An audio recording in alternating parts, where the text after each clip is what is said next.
میری اکلوتی بیٹی کی شادی میرے سگے بھائی کے گھر ہو رہی تھی۔ میں اس بات سے بے انتہا خوش تھی کیونکہ میرا بھائی لاکھوں میں ایک تھا۔ میرے شوہر کے انتقال کے بعد میرے بھائی نے میرا بہت ساتھ دیا تھا، گو کہ میں ایک علیحدہ گھر میں رہتی تھی۔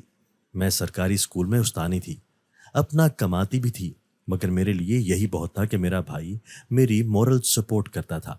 اس دنیا میں اگر آپ کے ساتھ کوئی دو جملے پیار کے اخلاق کے بول لے تو وہی بہت ہوتے ہیں۔ بھائی ہر روز میرے گھر آتا تھا، مجھ سے پوچھتا تھا کہ آپ کو کسی چیز کی ضرورت تو نہیں ہے۔ میں ان سے مدد نہیں لیتی تھی، مگر مجھے اسی بات سے تسلی ہو جاتی تھی کہ میرے سر پر میرا بھائی ابھی سلامت ہے۔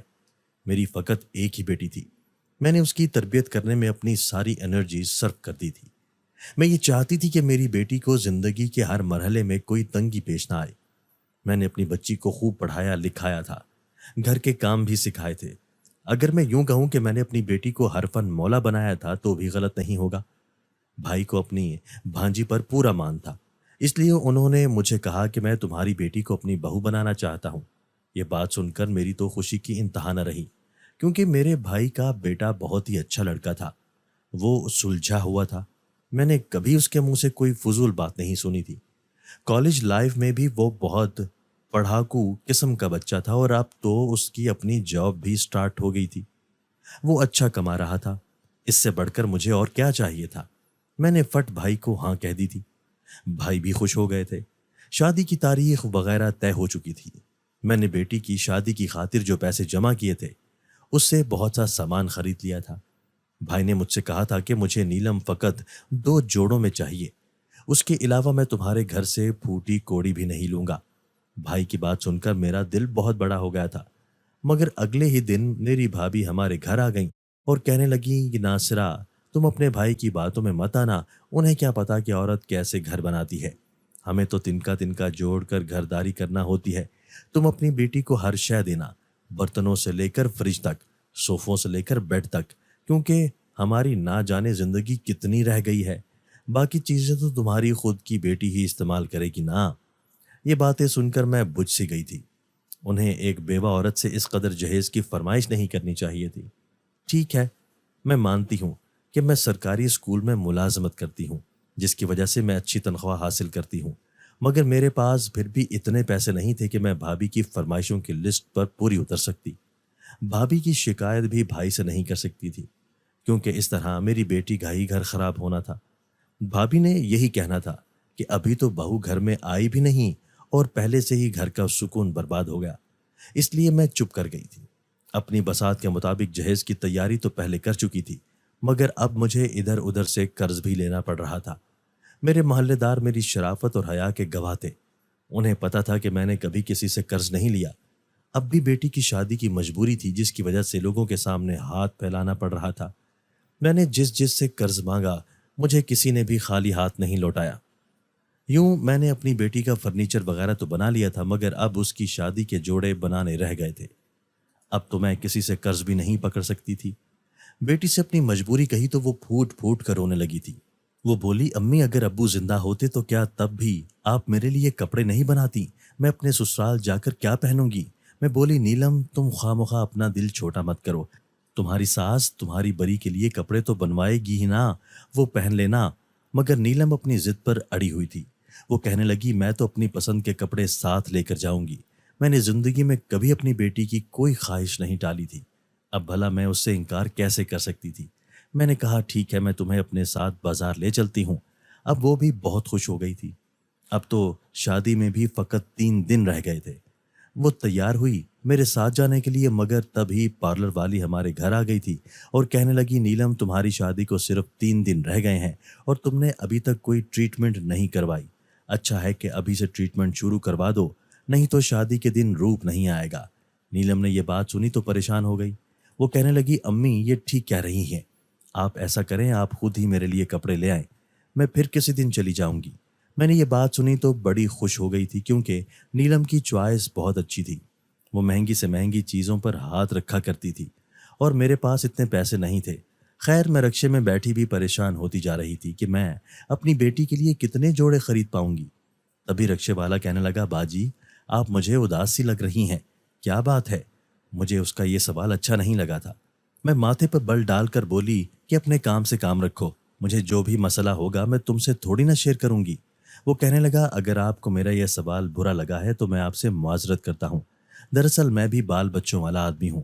مجھے پتا ہے کہ عورتیں زیادہ تر کپڑوں وغیرہ کی ہی وجہ سے پریشان ہوتی ہیں۔ میں ایک ایسی دکان کے متعلق جانتا ہوں جہاں عورتوں کو مفت میں کپڑے ملتے ہیں۔ یہ بات سن کر تو میری آنکھیں چمک گئی تھیں۔ میں بولی، ایسی بھی کون سی دکان ہے جو کپڑے مفت دیتی ہے؟ وہ کہنے لگا، ایک نئی دکان کھلی ہے۔ وہ لوگ اپنی مشہوری کے لیے لوگوں کو فری کپڑے دیتے ہیں۔ ان کی بس ایک ہی شرط ہے کہ آپ کو دکان میں جا کر آنکھیں بند کر کے ایک جوڑا سلیکٹ کرنا ہوگا۔ اگر وہ آپ کو فٹ ہوا تو آپ جتنی بھی شاپنگ کریں گی سب فری ہوگی، لیکن اگر آپ کو وہ کپڑا کھلا ہوا یا تنگ ہوا تو آپ کو اپنی خریداری کے پیسے دینے پڑیں گے۔ یہ بات مجھے بہت دلچسپ لگی تھی۔ میں اس رکشے والے سے بولی کہ مجھے تم اسی دکان پر لے جاؤ۔ اس نے سر ہلا دیا تھا اور رکشہ چلانے لگا تھا۔ میں سارے راستے یہی دعا کرتی تھی کہ اے خدا، میں جس کپڑے کو ہاتھ لگاؤں وہ مجھے مکمل فٹ ہو۔ اس طرح میں اپنی بیٹی کے لیے کافی سارے کپڑے خرید سکتی تھی۔ میں دکان میں داخل ہوئی تو سامنے ہی ایک لڑکی کھڑی تھی۔ اس نے مجھے بڑے پیار سے مخاطب کیا تھا اور کہنے لگی، آپ اپنے لیے آنکھیں بند کر کے کوئی ڈریس سلیکٹ کریں۔ اس نے میری آنکھوں پر پٹی باندھ دی تھی۔ میں بڑی پریشان تھی کہ اب کس سوٹ کو ہاتھ لگاؤں۔ میں اپنے ہاتھوں سے کپڑوں کو ٹٹولتی رہی تھی۔ پھر اللہ کا نام لے کر ایک سوٹ کو میں نے اٹھا لیا اور کہا کہ میں یہ ٹرائی کرنا چاہتی ہوں۔ اس لڑکی نے میری آنکھوں سے کپڑا اتار دیا تھا اور کہنے لگی کہ آپ ٹرائل روم میں جا کر اپنا لباس تبدیل کر لیں۔ میں ٹرائل روم میں گئی تو مجھے کچھ شک ہوا کہ یہ فری میں کپڑے کیوں دے رہے ہیں۔ کہیں ایسا نہ ہو کہ انہوں نے کیمرہ لگایا ہو۔ میں نے ارد گرد نظر گھما کر دیکھا۔ مجھے کوئی کیمرہ تو نظر نہیں آیا، مگر پھر بھی دل میں شک تھا، اس لیے میں نے روم کی لائٹ بند کر دی تھی اور مکمل تاریکی میں لباس تبدیل کیا تھا۔ یہ دیکھ کر تو مجھے بہت خوشی ہوئی تھی کہ میں نے جو لباس پہنا ہے مکمل طور پر فٹ تھا۔ اس کا یہی مطلب تھا کہ میں اب جتنی بھی خریداری کرتی وہ سب فری میں کرتی۔ میں جلدی سے کمرے سے باہر نکلنے لگی تھی، مگر یہ دیکھ کر تو میری چیخ ہی نکل گئی تھی کہ میرے سامنے ہی 4 مرد کھڑے تھے جو میری جانب بڑھ رہے تھے، اور میری ساس بہت ہی سخت قسم کی عورت تھی۔ میں اپنے شوہر کی لاڈلی تھی، مگر یہ بات میری ساس سے بالکل بھی برداشت نہیں ہوتی تھی۔ وہ مجھ میں اور میرے شوہر میں پھوٹ ڈلوانے کی ہر ممکن کوشش کیا کرتی تھی۔ میری ساس مجھ پر جھوٹی باتیں بنا کر میرے شوہر کو بتاتی تاکہ میرے درمیان لڑائی ہو جائے، مگر احسن نے کبھی مجھ سے لڑائی نہیں کی تھی۔ ساس کے جانے کے بعد وہ اکثر یہی کہا کرتا تھا کہ تم بالکل بھی فکر نہ کرو ناصرہ، مجھے علم ہے کہ امی اپنے پاس سے باتیں کرتی ہیں، یہ دل آزار باتیں تمہیں تکلیف دیتی ہوں گی، مگر میری یہ بات یاد رکھنا کہ میں ہمیشہ تمہارا ساتھ دوں گا، اس لیے تمہیں پریشان ہونے کی ضرورت نہیں ہے۔ آصف کی یہ باتیں بڑی تسلی بخش ہوتی تھیں۔ ایسا لگتا تھا جیسے کسی نے میرے زخموں پر مرہم رکھ دی ہو۔ نہ جانے میری ساس مجھ سے اتنی نفرت کیوں کرتی تھی، حالانکہ وہ مجھے اپنی مرضی سے اپنی پسند سے بھی بیاہ کر لائی تھی۔ میں بھی ان کا خیال رکھا کرتی تھی، کبھی ان کے ساتھ لڑائی جھگڑا نہیں کیا تھا۔ خیر، وقت گزرتا گیا اور پھر میرے گھر نیلم کی پیدائش ہو گئی تھی۔ اس بات پر بھی میری ساس نے بہت ہنگامہ رچایا تھا۔ وہ کہنے لگی کہ میرے دوسرے بیٹوں کے گھر میں تو پہلی بار بیٹے پیدا ہوئے تھے، مگر نہ جانے یہ عورت کیسی ہے جس نے بیٹی کو جنم دے دیا ہے، اس سے میں باہر سے بیاہ کر لائی تھی۔ جب ہی ایسا ہوا ہے، اگر خاندان سے لڑکی بیاہی ہوتی تو یہ ضرور بیٹا جنتی۔ یہ باتیں سن کر میرا دل ناراض ہو جاتا تھا۔ میری ساس نے تو میرا پورا مہینہ میری بیٹی کی شکل تک نہ دیکھی تھی۔ وہ کہنے لگی، مجھے نہیں قبول بیٹی، مجھے تو پوتا ہی چاہیے تھا۔ اس بار بھی احسن نے میرا ساتھ دیا تھا۔ وہ کہنے لگا، امی آپ یہ سب کہہ کر مجھے دلی دکھ پہنچا رہی ہیں۔ آپ نے اپنے باقی بیٹوں کی تو اولاد سے پیار کیا ہے، مگر میری بیٹی کو دھتکار دیا ہے۔ اس کا مطلب یہی ہے نا کہ آپ کو میری اولاد سے کچھ لگاؤ نہیں۔ اب احسن اپنی والدہ سے کھچا کھچا رہتا تھا۔ وہ بات کرنے کی کوشش کرتی تو بھی احسن اٹھ کر اپنے کمرے میں آ جایا کرتا تھا۔ میری ساس نے دیکھا کہ اب تو بازی پلٹ رہی ہے، میرا بیٹا ہاتھ سے نکل رہا ہے، تو اس نے میری بیٹی سے بھی پیار کرنا شروع کر دیا تھا۔ مگر اس بار احسن پر اپنی ماں کی حقیقت کھل گئی تھی، اس لیے اس نے اپنی ماں کے ساتھ رشتہ استوار نہیں کیا تھا۔ وہ بہت گھبرائی رہنے لگی تھی، کیونکہ مجھے معلوم تھا کہ وہ اپنی جان چھڑکتی تھی احسن پر۔ اپنے باقی بچوں سے بڑھ کر انہوں نے ہمیشہ احسن کو ہی سمجھا تھا۔